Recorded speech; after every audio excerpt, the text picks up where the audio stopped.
Hello, everyone. Thank you for joining us. Just to let you know, we'll start the presentation in about 1 minute.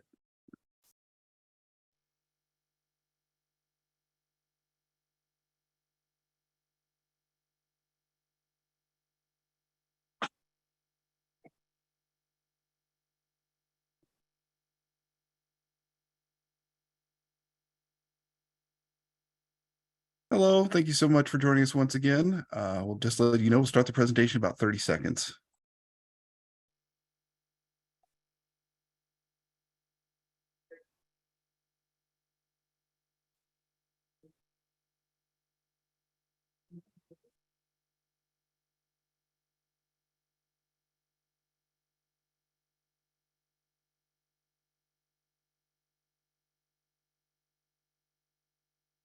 Hello, everyone, and welcome to today's Safety and Health Magazine webcast, Characteristics of Successful Safety Professionals, Humanizing Safety, sponsored by Origami Risk.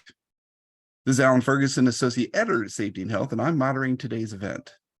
Thank you so much for joining us, and before we get started, there are a few housekeeping items. As a disclaimer, the views of today's speakers are their own and do not reflect those of the National Safety Council or Safety and Health Magazine. Any mention of a commercial enterprise, product, or publication does not mean the council or the magazine endorses those items. After today's presentation, we'll conduct a question and answer session with our speakers. If you have a question, click the Q&A button at the bottom of your screen, type your question, and press the send button. We welcome your questions at any time during today's event. You don't have to wait for the Q&A to begin. We might not get to every question, but the good news is unanswered questions will be forwarded to today's sponsor. Also, after this presentation, you'll be asked to complete a brief evaluation survey, and I'll tell you more about that a little bit later. Just to let you know, this webcast will be archived so you can access it after today's live event. To view this webcast and all of our past webcasts, please visit safetyandhealthmagazine.com/events, or you may also receive a link in our post-event email. With that, let's introduce our speakers. With us today are Roger Adino and Terry Evans. Roger is the EHS practice lead at Origami Risk, a leading provider of integrated software as a service solutions for the risk, safety, and insurance industry. In his current role, Roger works directly with safety pros in multiple industries and the public sector on technological solutions that enable them to capture and use data to help elevate safety, drive efficiency, and achieve operational excellence. Terry is the division safety manager for wood products at the Boise Cascade Company. During his time with that organization, the safety team has worked to de-silo the region's approach to safety and has implemented several safety improvements across the division. Those include a central safety data collection and management program via Origami Risk, monthly incident reviews, a standard for reporting hazard IDs, peer-to-peer reports, and pre-task hazard inspections. Terry's previously worked as a safety manager, risk manager, and industrial hygienist in several industries. Again, we thank you all for tuning in this presentation. Roger, whenever you're ready, go ahead and take it away.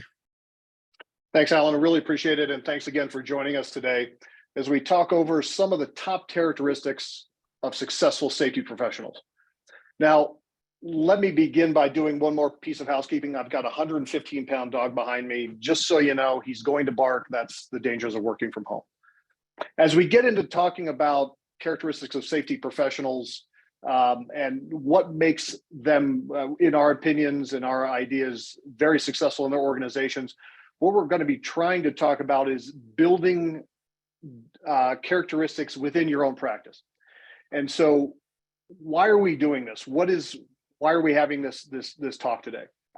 Much has been written about policies, procedures, techniques for engaging with employees to improve or even actually create a safety culture within your organization. And we believe that while you might have all of the plans, all of the policies, all of the procedures, we believe, Terry and I believe, that they need to follow you before they follow your plan. A plan is great, but those of us who have experience serving the country, a plan is only good until the war starts, right? The battle starts. Plans need to be able to be adapted and changes. What doesn't change is your commitment to your people, and they have to lead, they have to be led, and they have to follow you first. So we're going to be talking about ways that we can have you and help you create a successful safety tribe. Terry? So what is a safety tribe? We chose that very specifically. When you boil it down, A tribe is a group of persons having a common character, occupation, or interest. And one of the things that sets apart a tribe from, let's say, a group is tribes are organized to work together for the success of the tribe. And groups are often just organized to work together for the success of the project. As we try to implement this idea and the idea that our person-to-person connection is the key to success in our safety adventures here, we want to push people towards the understanding that you have to build that relationship with people, and then the obligation that we talk about so often to not only work safe for yourself, but work safe for those that are around you. A tribe often implies an obligation to the tribe and its members, and there is a reciprocal relationship. That is one of the things that we want to bring forward as we bring this concept out there, and hopefully help give you some ideas on how to make a better safety program and a sustainable compliance with what you've put out there. Now, why a safety tribe? Realize that 20 years ago when Terry got into safety, 20 years ago when I got into safety, there was not a whole lot of data collection. I remember still doing incidents on tickets. I was having some conversations, coaching conversations with people. I know Terry did as well, but we didn't understand analytics. We didn't understand data. So safety was very much peer-to-peer. And when you have safety peer-to-peer relationships without any kind of data, it often becomes a coaching session that is very tactical. It becomes very punitive in a lot of respects. 10 to 15 years ago, data starts becoming more and more prevalent, more and more available to you. When that happened, safety professionals got away from peer-to-peer interactions. They got rid of coaching conversations. They focused on analyzing data and listening to that data and responding to that data. We feel like we need to go back to looking at peer-to-peer interactions. We feel like we need to do those interactions in light of and in response to data, but we've lost some of that peer-to-peer connection with safety people and employees.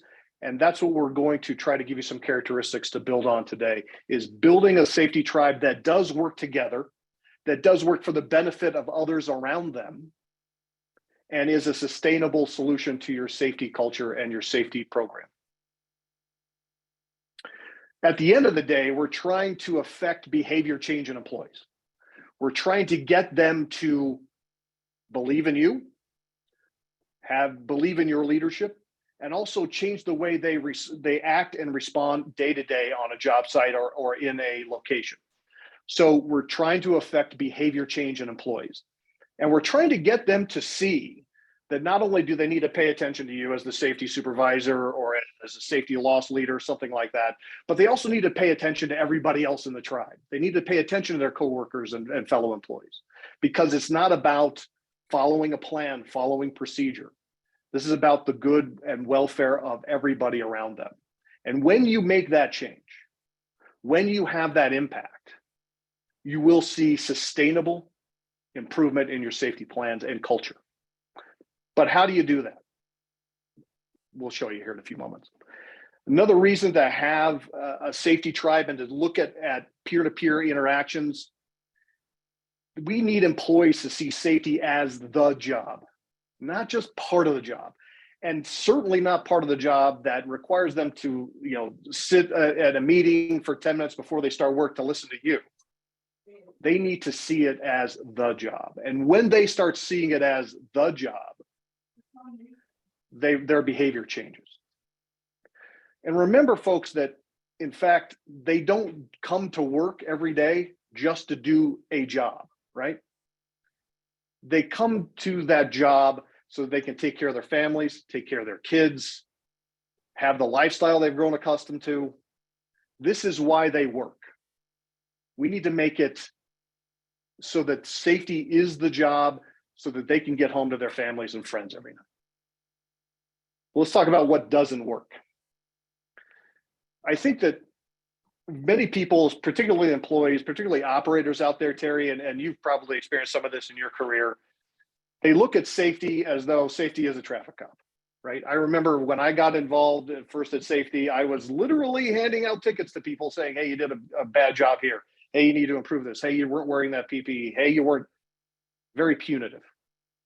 We don't think that works because that doesn't instill behavior change that is sustainable and long-term with your employees. I like cops. Don't get me wrong. If there's any law enforcement in the audience, you do a fantastic job, a dangerous job. But I really don't like to get pulled over, right? And what we need is a non-punitive way to build that safety culture, to build that safety tribe. So Terry, what does work? So when we talk about what works in safety and building our tribe, the more that people see themselves as dependent on each other, the more that they will integrate the protective measures that they need into the job. So what changes behavior? What is the human connection? Most behavior changes happen because something happens to yourself, to a person that you have a relationship with, or to someone you have a relationship with persuades you to change. And if you notice, these are all human-driven events. These are not policy or procedure or legally driven events. This is another person influencing your life. And that's what we run up against when we have difficulties with compliance to our policies. There's lacking the human-driven motivation. Now, I'm not going to say that this is a either or situation. It never is. You have a very necessary role in the technical part of our job, the crafting of good policies and procedures, the crafting of good training, the engineering of what we need to do. That is absolutely essential. But then that's only half the story. You have to have somebody who can bring those people in so that they believe in those things and so they'll comply in those things. For example, I have a great safety coordinator, and his ability to bring people in is second to none. There's people like this that you've seen out there in the world who have the ability to just make people gather, make people listen, and then believe in what they're saying. Now, this person has an amazing gift in that area. There's other things that other safety coordinators in our group have that are complementary to that and much necessary second half. Our folks, we have some amazing technical writers, some people whose ability to look at things through the lens of a stepwise progression to best practice makes very clear some very complicated ideas. And when we put those two together, it's kind of like I have my technical folks, and then I have my preachers of safety. We have them working together to make sure that the message is correct, that the message is the best practice we can put out there, but then it is also delivered in a way that allows people to latch onto it, to believe it, and to integrate it into their work practices. That's the human connection. Without one, the other's not as effective. And that goes both ways. Terry, what actual impact have you seen at your organization with this program then? Yeah, so we've begun piloting this concept a couple years ago under our regions. We had two that were taking what we called FaceTime, which is absolutely emphasizing person-to-person contact versus audits, inspections, and other things. What we saw was incredible. We had an amazing drop in not only incident rates, but incident severity. We had spikes in job satisfaction. And what we saw was that it was the ability of our folks speaking to the folks on the floor in our manufacturing plants that informed them of what we needed to do to head off some of these incidents, to make sure that things that were happening in the mill were being reported, were being solutioned. And then this data you see in front of you is real data from our operations and in our pilot program. Again, you can just see the absolute influence of that human to human connection. So basically, human-to-human connection, humanizing your safety program, Terry, actually had material results on not only keeping your people safer and out of severe harm, but also probably making them happier at work, I'm hoping. Absolutely. Absolutely. People want to be seen. They want to be valued. Adults are not objects on our kind of chessboard of work. They're people, and we need to honor that. We need to be emphasizing that in all of our communications. And as we go through our 7 different characteristics, we're going to show you why those things inform us to be a much better safety professional by humanizing our approach to safety. So audience members, this isn't just 2 guys talking who have some experience in the safety world and 2 more talking heads. We've piloted this program, Humanizing Safety, in an organization, and you can see here it works. This is the secret sauce that we believe will actually keep your people safer, keep them happier on the job, and make sure that they're going home to their friends and family each night. All right, so what are the 7 characteristics? Let's get down to the meat and potatoes here. Number 1, we believe that authenticity is absolutely paramount in your program. People will not trust you. People will not follow you as you build your safety culture and your safety tribe if you're not authentic. What do I mean by that? I think everybody has their own definition. I remember when I got into safety and I had a leader who was constantly talking down to literally everybody on the team. Why aren't you doing this? I would have done it differently. We all also probably have had that manager or that colleague who was kind of the old guy, right? The gray hair, he's been around, he's been doing the job a long time. And they don't really tell you how to be better. They don't really tell you how to get the job done properly, safely, completely. They just kind of leave you on your own devices. Authenticity comes from within. And people can spot a phony from a mile away. So authenticity is paramount in your program. If you're not authentic, if you're not having those conversations and really genuinely listening to people and what they say, you're missing out.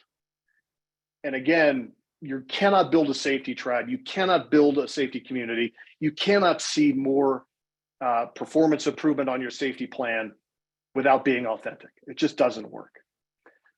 So how do you measure authenticity? Particularly among safety supervisors, people who actually go out and do safety within your organization. A long time ago, through Six Sigma and Lean programs and engineering programs, the idea of a Gemba walk has been created. A Gemba walk essentially, and feel free to Google this and look this up.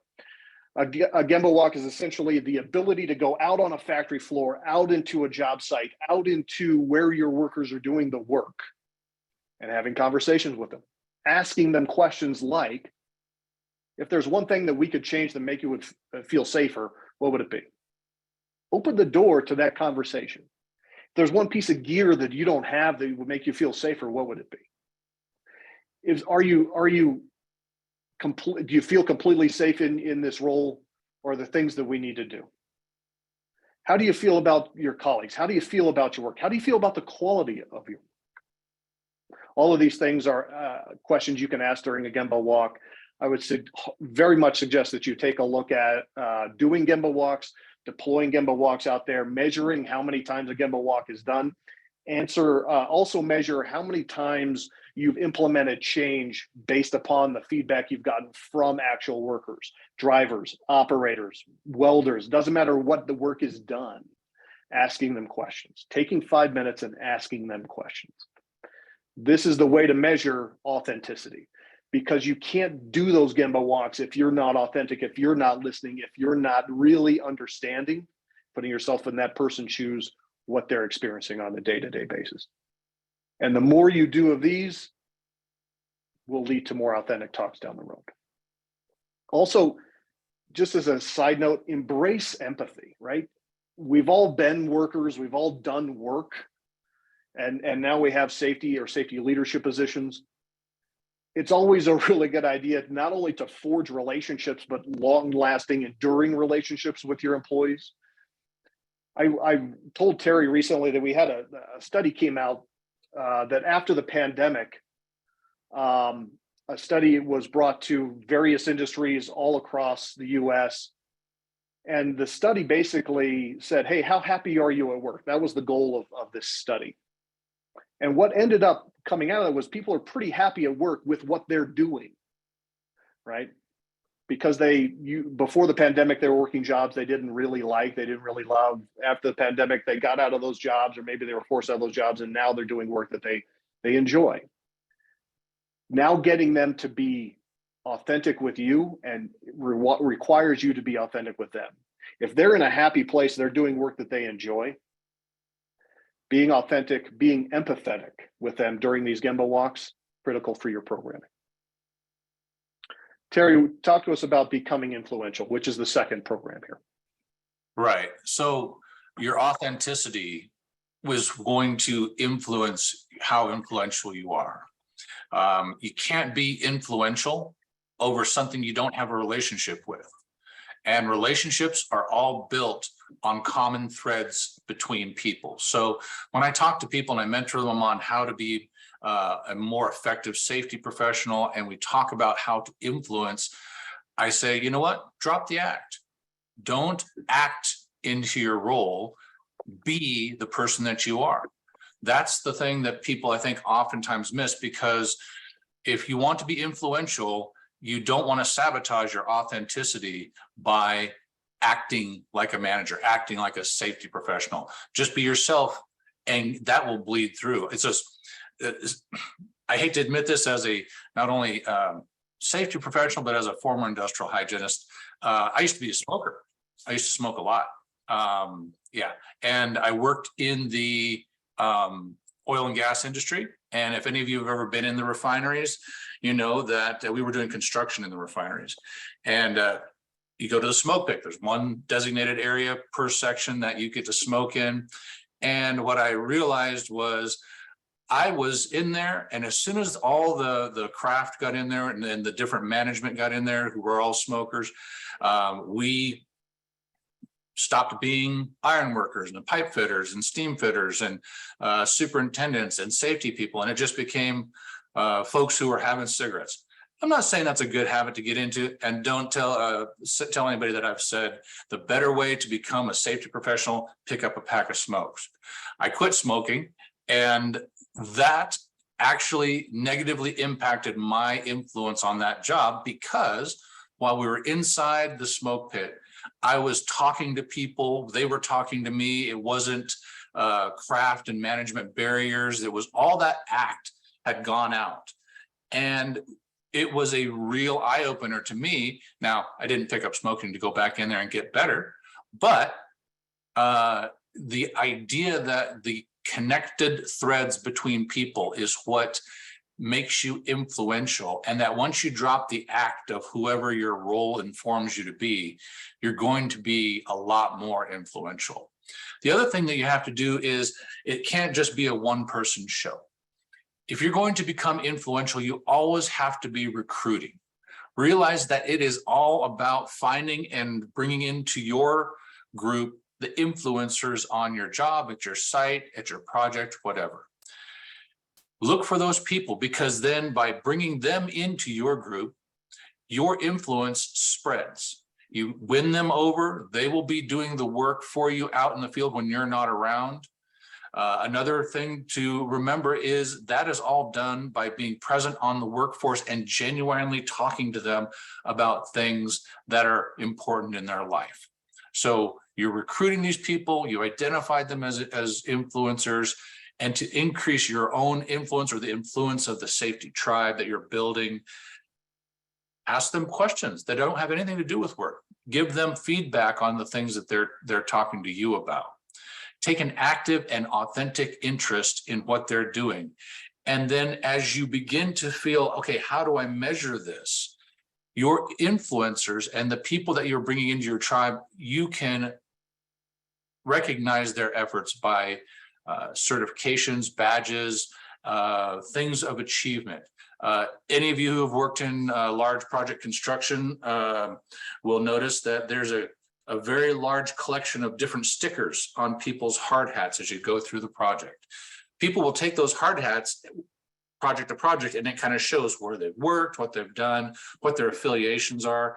Don't underestimate the power of an award, power of a small recognition for something that someone that they're doing. That's how you become influential, by the authenticity you bring, by influencing that relationship with people with common threads, and then recruiting your influencers and keeping them engaged to the point where they become the ones who are advocating on your behalf. Right. So it is really a scenario, folks, where you do have to sell this idea to others, right?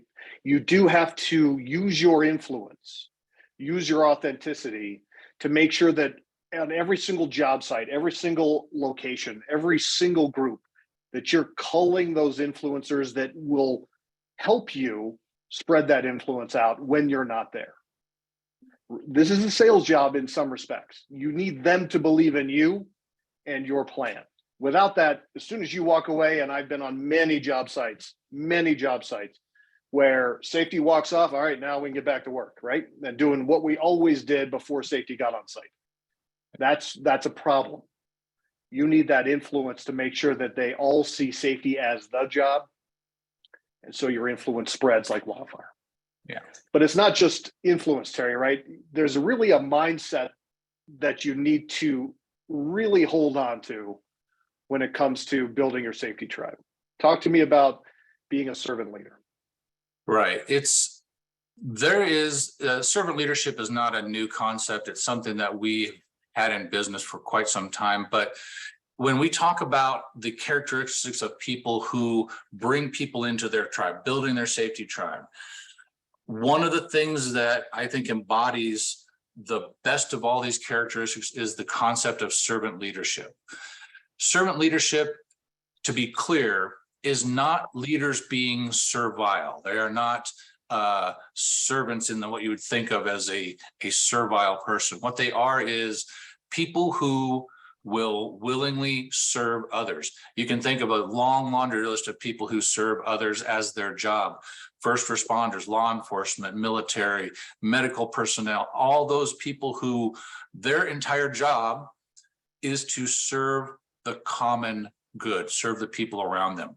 The servant leadership idea is what informs your approach to others. If you have a humble servant leader mindset, it will change the tone of your voice when you talk to people. It will change your body language. It will change how you listen and respond to others, because you've started by changing your own self-image of, again, dropping the act of I'm the safety officer, I'm the manager, I'm the boss, whatever your role is, and in saying, I'm here to serve the greater good of this group of people who I work with. Humility is, again, another way of informing and augmenting your authenticity, which then augments your influence. As you see, these things all kind of link together. If we were better at graphics, we'd have a super cool Venn diagram with where all these things meet together. Maybe we'll put that together for next time. I am not good at graphics. You know that, Terry. I know, I am not either. I'm barely good at words. But to be a servant leader is to live it. You can't just adopt this role. You have to have that as a mindset. You have to lead by example. Again, people ignore most of what you say and follow most of what you do. All right.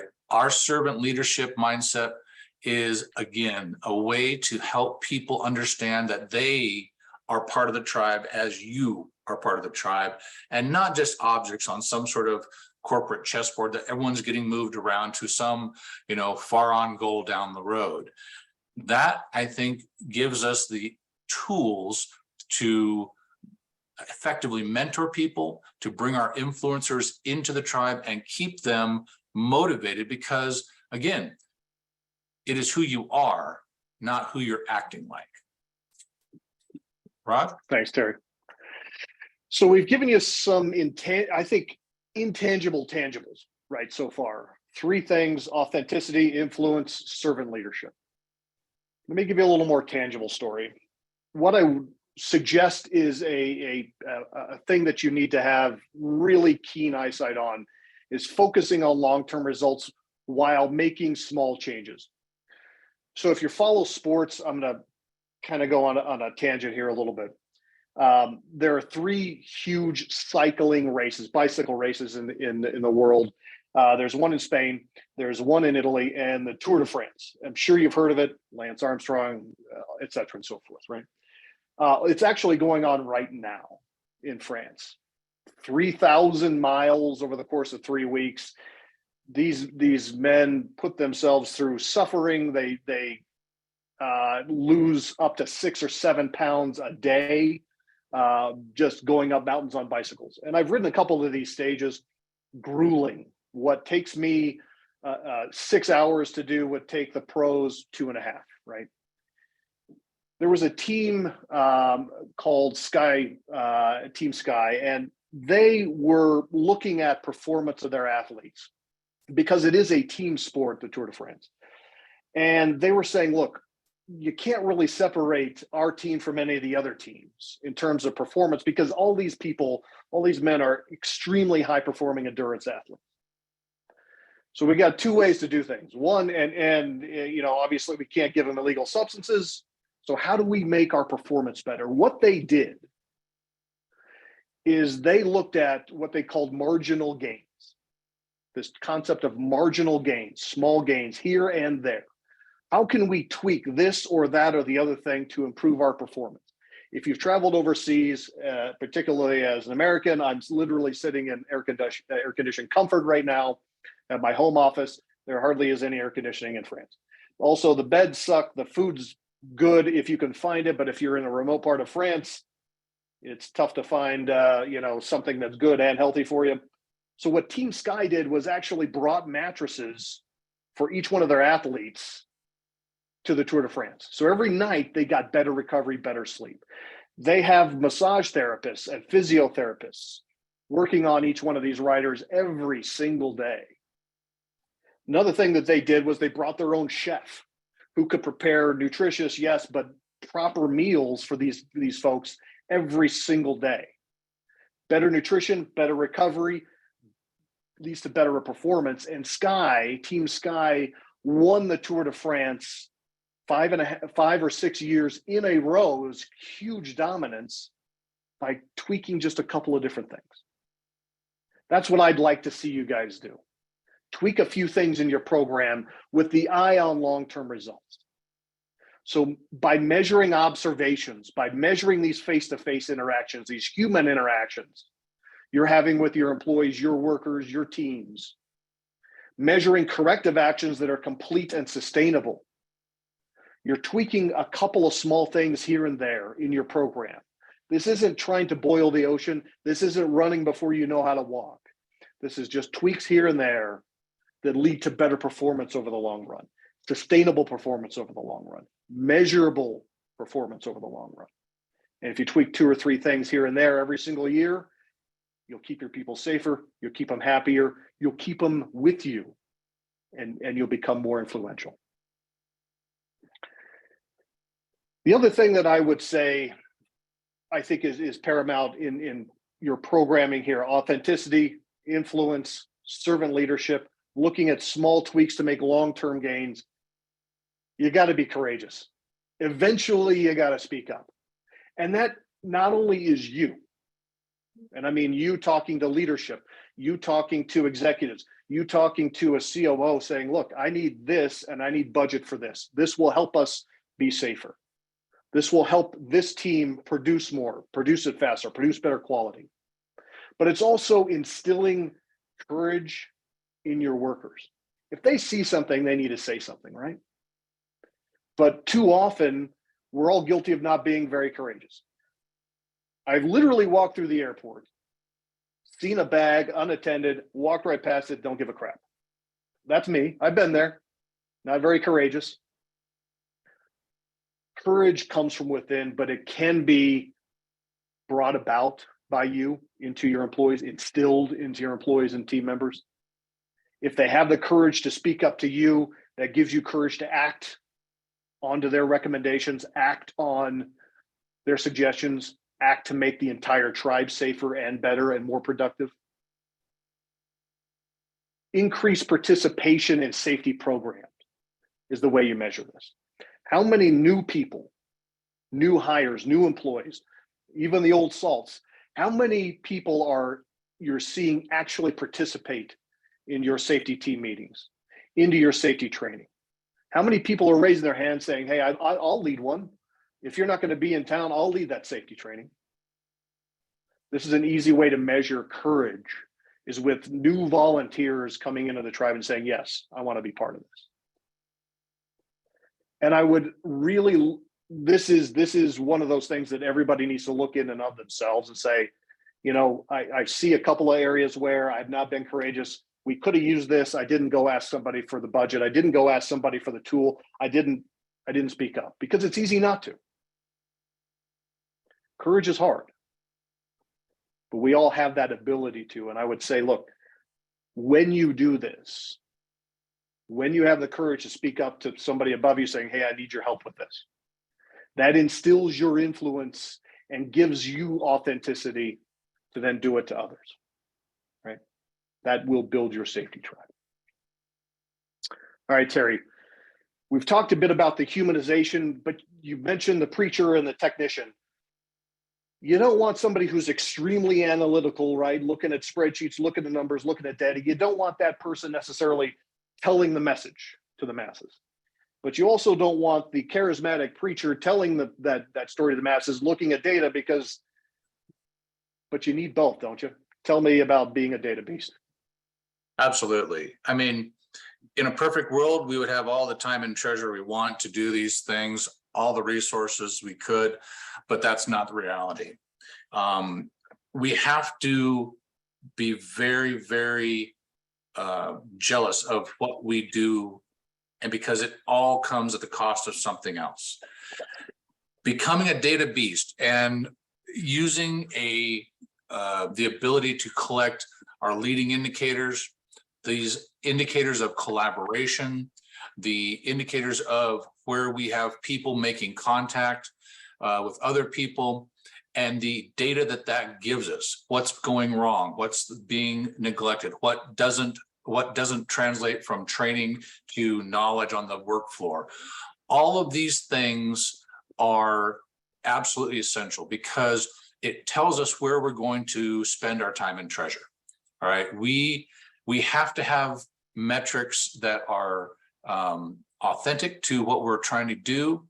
We're trying to build a greater network of people, and in building that network, get the information from them so that we can go and affect the world.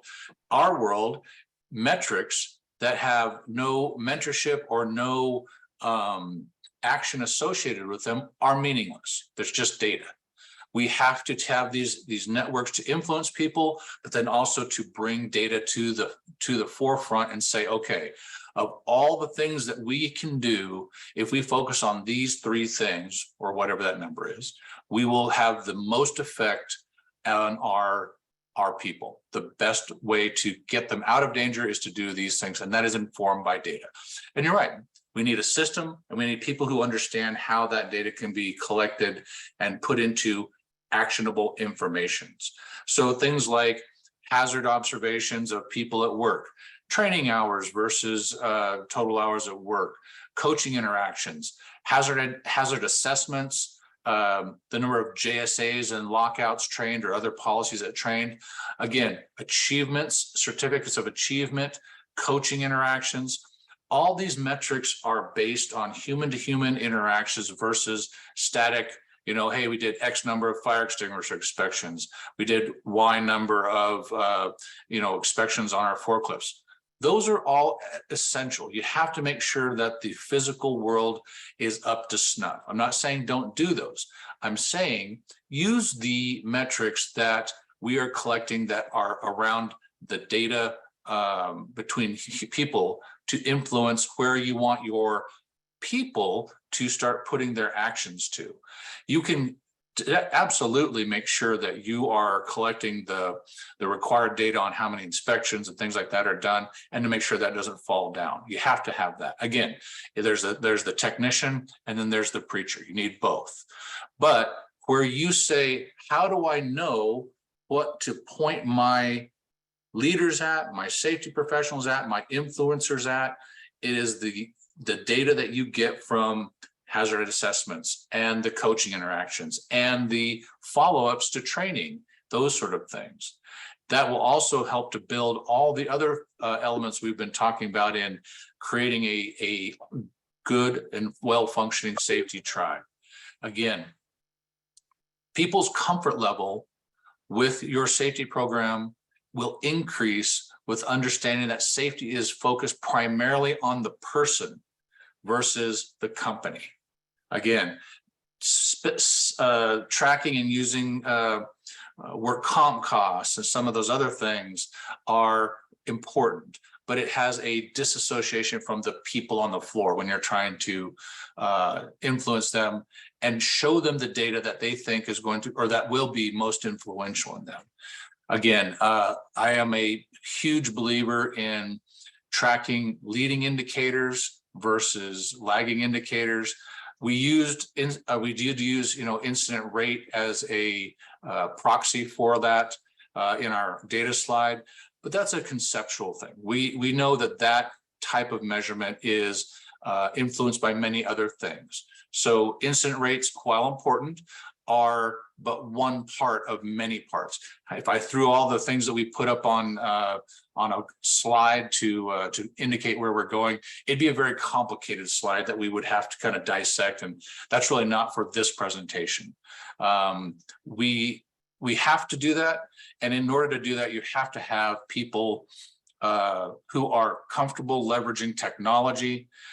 We have so many things that are still paper-based, and we have not enough people to, the more times you put hands on something, from a paper card that gets filled out on the floor to being it put into a box, collected from a box, put into a computer, put into a port, given to the people that are supposed to act on it, all that stuff just delays the ability for us to act quickly. So you really have to leverage technology. You really have to take your data seriously and have people who are well informed on what to collect to influence where you put your human effort. And I think, Terry, the thing we want to get across to the audience today is data is very important. For years, we've been talking about leading indicators versus lagging indicators. And what indicators are you using? Hey, what metrics are you using? What are your KPIs? If I had $1 for every time somebody asked me, hey, does your software have JSAs? It's the wrong question to ask, right, Terry? Because having that metric for metric's sake puts blinders on to the human element, right? If you have a job safety analysis or job hazard analysis, that's fantastic. Are you training your people on it? Are you coaching them on it? Are you making sure they're following it and tweaking their behaviors to make sure that they're the safest possible can be? That's the important thing. It's not the piece of paper. It's not the process. It's not the plan. It's your influence over.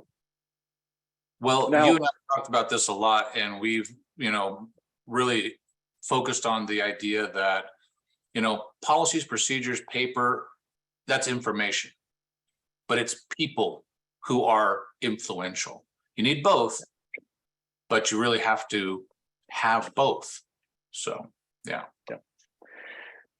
All right. So if we were to wrap up number 7, folks, influence, authenticity, being a servant leader, really embodying a servant leader mindset, being a data beast, not forsaking the data, looking at small tweaks to make long-term gains. All of these things, and obviously being courageous with yourself, your teams, your people. All of those things are important, but I know people in the room, I know people in business, I know friends and family who have all the tools, who understand the tools, and they don't take the action, right? You have to take these things, and this is probably, Terry, the number one thing. Once you have the tools, once you see something that you want to do, it's taking the action. It's actually doing those steps. So maybe it's a scenario where you'd go back to the office, you go back to the job site, you go back to the location, you say, maybe I'll go around and I'll start talking to my people. And you do that once, and you do it again, and you do it again, because taking action will breed consistency, and consistency will breed more people raising their hand, wanting to be part of the tribe. Terry, I know you've had this in real life as well. Yeah, we have a great deal of history getting good information. All the policies and procedures, if I'm going to make a fairly bold statement, have all been written. They really have. We can just put a little zhuzh on them to make them a little bit better here and there. But we still, with all this information out there and these best practices available, we still struggle with getting people to the safety state that we want them to be in. And it is about taking the action. All those policies, all the data, all that stuff is great, but it is without question that you have to take that to the people, to the work floor, to the project. Give them the ability to be a part of that process. And that's not done via email. That's done with going out and saying, hey, we did this thing. We asked you to do this. We got this information. Here's what we found. Here's what we're going to do. Here's what you're going to do. Those sort of things. All that human connection, all that stuff that gets you out of the office, out behind the computer screen, and in and amongst people.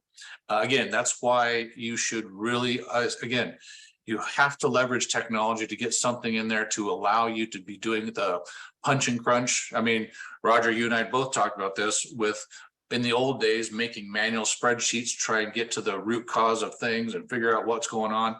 It took hours and days. And now with technology, we can cut that in half. And if we start to use mobile devices, we'll cut that even further, decreasing the administrative burden of safety via technology allows us to take action in the field with the people that we need to be most influencing. So that's our goal. So folks, we've seen 7 things, 7 mindsets, 7 tweaks, 7 things that we believe if you focus on, you will become more effective in your safety leadership. You will instill safety leadership and influence in your workforce, in your teams, in your locations. You will have the courage to speak up and say, hey, I need this, I need that from leadership. You will make your people safer, just as Terry did at Boise Cascade, by humanizing your safety program. And we mean going out and having conversations, listening with courage, with authenticity, listening to your people, getting them bought in on your servant leader mindset, your influence, allowing those changes to take in a lot more sustainability and focus on those long-term results. If you do these things, you will see material changes in your safety program, material performance improvements with injuries, with severe incidents, with even near misses. You will be more effective looking at these, adopting these characteristics of effective safety professionals. If you want more information on the presentation, I'll leave this up for a few seconds here. Please scan. There's always a QR code for something. Please scan the QR code now. There are a lot more materials that we're happy to send to you. Terry and I do have a lot more things like infographics, best practices. Feel free to get them here. And if you want to learn more about Boise and origami, please click here. And folks, we are people too. We're humans too. So if you want to get connected with us, please feel free. Alan, I'll turn it back over to you. Oh, thank you so much. And thank you for this fantastic, insightful presentation. Before we start the Q&A, we want to remind everyone of the evaluation survey we're asking you to complete. The survey will open in a different screen after this webinar. Your input is important because it does help us improve our future webcasts.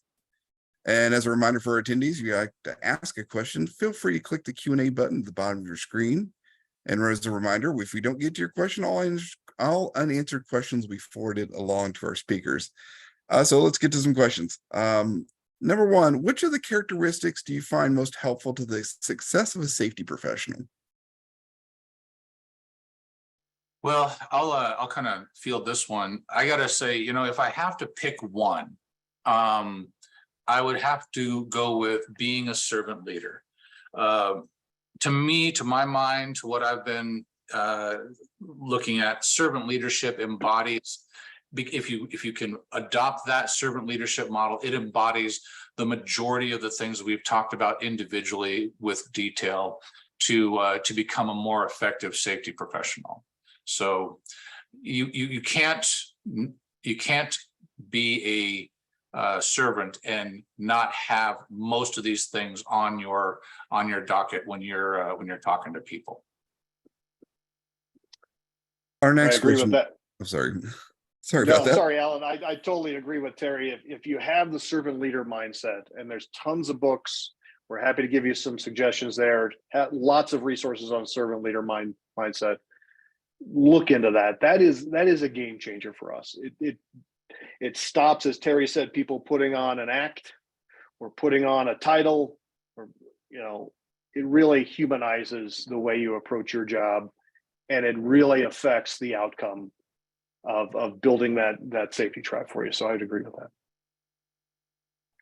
Our next question: if safety culture is not a value promoted at the executive level, how can you change this? It's a great question. I know Terry's had some experience with this. I think if too often safety, a commitment to safety, we care about our employees' safety is written somewhere on a corporate wall. It's written in a mission statement, or it's written in a vision values program. It's there someplace. Nobody's paying attention except us. What do most people pay attention to at the executive level? Money is kind of important to people, and also operational effectiveness, quality, right, Terry? Overall performance of the organization.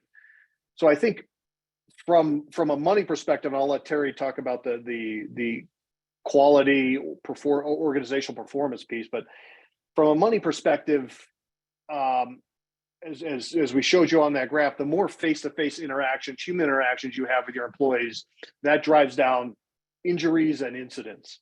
Injuries and incidents directly correlate to workers' comp claims, and there is a huge price tag on workers' comp claims, right? So that, if I'm thinking along the lines of getting executive management to buy in on this, to buy in on safety, for me, I'm looking at decreasing incidents. How do I do that? Face-to-face interactions. Terry, tell me about quality, though, and operational effectiveness, because I know this plays into that too. Sure. There is a huge body of research that shows the absolute linkage between the things that we do in safety and its positive effect on quality, reliability, all of the things that we're asking people to do for a better safety performance. They inform our other things. It's not done in a vacuum. The idea of becoming we could very easily take this characteristics of an effective safety professional and substitute in effective operations manager, effective reliability manager. We can show people that what we're asking them to do for the improvement of their safety program is going to have a ripple effect on improvement of their quality, improvement of their reliability, production numbers are going to go up, as well as you mentioned, Roger, of course, we want to affect the workers' compensation cost is another one. That is part of the whole picture we need to give our folks. It's not a good idea to just stand on the very real and very authentic moral high ground and say we do safety because safety is the right thing to do. That it is. That's absolutely true. But we also want to show them, again, to be influential, We show them the things that it will also improve, which are also important to the business and also important to all the leadership. It is not a either or kind of a situation. So I think there's a lot of ways we can make the argument for what we do with safety resonate with those people in the C-suite and just below that. Our next question: how can I assess how can I assess how my safety program stands in terms of effectiveness today? It's a good question. I think everybody in the audience probably has a sense of how effective they are or their safety program is. Some of that's gut reaction, gut feelings, and don't discount that. I've been on working with organizations as a consultant who have very, very good policy plan procedure. They have very good safety meetings and trainings. They have all the right KPIs. You go out to the average worker and he's like, oh, I don't feel safe at all. And vice versa, right? As Terry said, it doesn't live in a vacuum. And so what I would be looking at from a performance perspective, excuse me, is looking at how many face-to-face interactions I have, looking at how influential other people are being or I'm being within the organization, and looking at that against those leading indicators like incident management, like injuries, like crashes if you're a transport company. There are ways to measure those things. If you want an easy way to measure that, the program, feel free to email me or look at your QR code, because there is a link to an assessment survey of how effective your safety program is. And I'll give you some insight into that. And I think we're sharing the link later. I have a two-part question. I don't know if you want me to ask each part separately or ask them together. Give it a rip. Let's go. There was a recommendation about asking workers what they need to feel safer, but what do you do if they don't know what they need? That's the first part. And can you comment on how the leadership of an operation can participate kind of in what you all are talking about? Somebody's asking, can you please comment on how this fits into leadership commitment? Yeah. Terry, you're taking the second part of that question. So I'll give Terry the hard part. Very often when you do Gemba walks, when you have face-to-face interactions with line workers, with drivers, with your team, and you ask them a fairly straightforward question: hey, what thing should we do? What thing do you need? What piece of equipment? What piece of gear? What is that one thing that make you feel safer? A lot of times you're going to hear, I don't know. And I don't know, I think is everybody thinks I don't know is what are you, stupid, or it's a negative, or it's a, I don't know is actually a really good way to say, okay, so if you don't know today, just think about it. I really want your feedback, because I really want to work on what it is that's important to you. I don't know is not a negative. It's not a pejorative. It's not a block. It's an opportunity.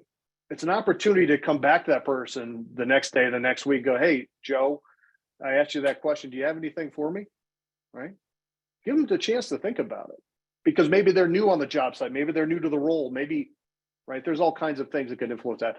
Here's the other thing that I don't know could be. I don't know could also be you really haven't instilled authenticity in that relationship yet. They might be telling you something that, yeah, I like you, Roger, but I don't know if I trust you yet. So maybe it's an opportunity for you to instill more authenticity into that relationship, or be more courageous, right? So I don't know could be one of those two things very oftentimes. Don't look at it as, what do you mean you don't know? Don't look at it as, of course you know, just to give me one thing. Look at it as an opportunity for you to better that relationship, to be more authentic in your relationship with that person. That's what I would say. Terry, how is it that the characteristics you can bring leadership into the program? Yeah, what we want to do is leadership going into the program is informed by what we say we're going to bring out from them. In other words, we have to say, listen, we want to do these things. We need you as leaders to be a part of it so that we can get your support, your buy-in, and some tactical things that you can do to make that happen is, again, bring your leaders into the planning phase when that's available with your central safety committee or your group of influencers. We've done something that I think is a great idea for our C-suite and our officers, and that is we started a executive adopt a mill program in Boise Cascade. So we picked mills that needed to have some assistance, a little bit more resourcing, and we had executives, the officers from our organization adopt different mills. And it was strictly for the point of helping them with safety. Now, we didn't expect our officers to be safety experts. What we did expect them to do is bring their expertise, which for the most part is problem solving, teaching people how to be leaders, being influential. You don't become an officer in our company without having a great deal of good problem solving, good influential behaviors, and the ability to motivate people. And that's what we've brought to those people. Then it's a two-way kind of benefit. The folks that are out in these mills, most of them who have never even heard of our CEO or our vice president of engineered wood or our vice president of operations, our CFO, get to sit in tables with them in these very small, intimate settings and talk to them with as real people. It allows them to see the company as a person, but then it also informs our officers of exactly what is going on in the mills, exactly what our people are concerned about. We have leveraged this to great advantage in just keeping our people informed, but also the ripple effect of authenticity. When we say that safety is one of our values, and then they see the people who are at the top of our leadership organization actually out in the mills, talking with people, doing the things that are being done by our safety coordinators, their local leadership, it really makes an impact. So leadership can be brought into the fold both ways. And I think just to add on to that, influence can come from any level in your organization. Literally, I've seen, and I've been a part of new training classes where the newest cohort of workers, there's always a leader, right? And they don't know anything about the organization yet. They're getting taught, but you can pick out leaders. You can see leadership even in that group. Obviously, leadership in the C-suite, in the officers, leadership in safety officers and safety management, leadership in finance or HR. I think influence can happen anywhere. And don't discount the influence that HR can have. And I don't mean punitive, HR stuff. I mean, there's great problem solving and leadership skills on all levels in all departments. Also, what Terry said before about nothing happens in a vacuum, we mean that. Oftentimes when we install new tools or new software, new policy procedure, it's not just safety coming up with all the answers, right? We're talking with operations, we're talking with finance, we're talking with engineering, we're talking with maintenance, we're talking with all these groups to come to a solution. Make sure all those groups, and particularly the leaders of those groups, they're in on what you're trying to do. Well, thank you so much to you both. Unfortunately, we have run out of time today. Once again, thank you to our awesome presenters, Roger Audino, Terry Evans, everyone at Origami Risk, Boise Cascade Company, and of course, all of you who joined us today. Take care and have a safe day. Take care.